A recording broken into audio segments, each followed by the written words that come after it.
नमस्कार, मैं श्वेता दुबे।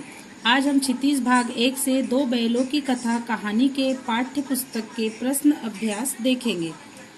प्रश्न क्रमांक 1। कांजी हाउस में कैद पशुओं की हाजिरी क्यों ली जाती होगी? उत्तर। कांजी हाउस एक प्रकार से पशुओं की जेल थी।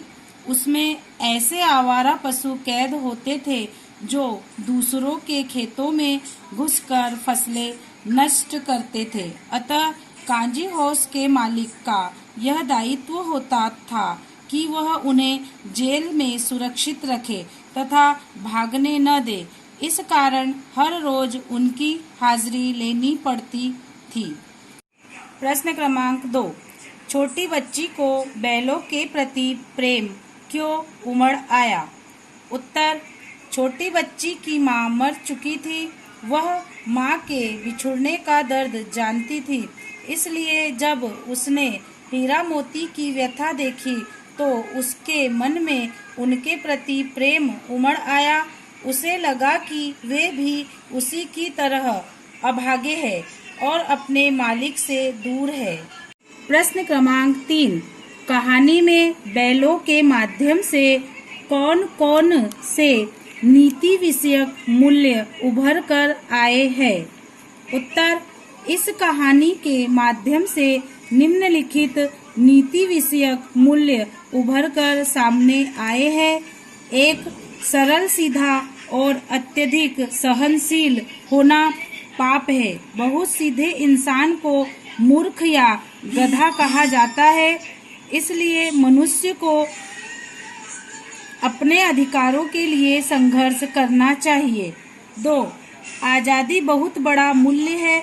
इसे पाने के लिए मनुष्य को बड़े से बड़े कष्ट उठाने को तैयार रहना चाहिए। 3। समाज के सुखी संपन्न लोगों को भी आजादी की लड़ाई में योगदान देना चाहिए। प्रश्न क्रमांक 4।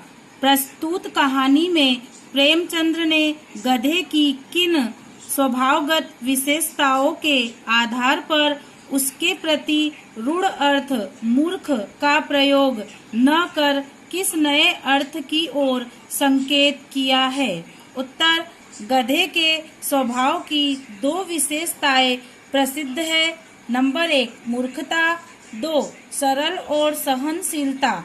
इस कहानी में लेखक ने गधे की सरलता और सहनशीलता की ओर हमारा ध्यान खींचा है। प्रेमचंद्र ने स्वयं कहा है, सद्गुणों का इतना अनादर कहीं नहीं देखा। कदाचित सीधापन संसार के लिए उपयुक्त नहीं है। कहानी में भी उन्होंने सीधेपन की दुर्दशा दिखलाई है, मूर्खता की नहीं। अतः लेखक ने सरलता और सीधेपन पर प्रकाश डाला है। प्रश्न क्रमांक 5। किन घटनाओं से पता चलता है कि हीरा और मोती में गहरी दोस्ती थी? उत्तर। इस कहानी में अनेक घटनाएं ऐसी है जिनसे पता चलता है कि मोती और हीरा में गहरी दोस्ती थी। 1। पहली घटना। दोनों एक साथ गाड़ी में जोते जाते थे तो यह कोशिश करते थे कि गाड़ी का अधिक भार दूसरे साथी के कंधे पर न आकर उसके अपने कंधे पर आए। 2। दूसरी घटना। गया ने हीरा के नाक पर डंडा मारा तो मोती से सहा नहीं गया। वह हल, रस्सी, जुआ, जोत सब लेकर भाग पड़ा। उससे हीरा का कष्ट देखा न गया। 3। तीसरी घटना। जब मटर के खेत में मटर खाकर दोनों मस्त हो रहे तो वे सींग मिलाकर एक दूसरे को ठेलने लगे।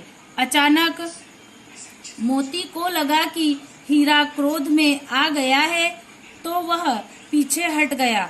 उसने दोस्ती को दुश्मनी में बदलने से रोक लिया। 4। चौथी घटना।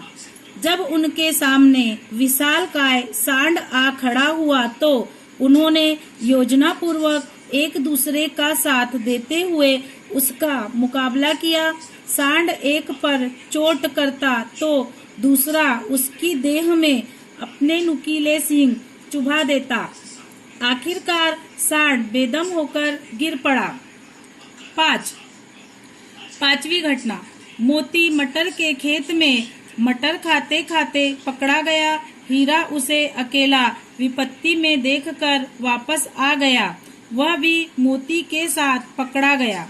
6ठी घटना, कांजी हाउस में हीरा ने दीवार तोड़ डाली, उसे रस्सियों से बांध दिया गया। इस पर मोती ने उसका साथ दिया।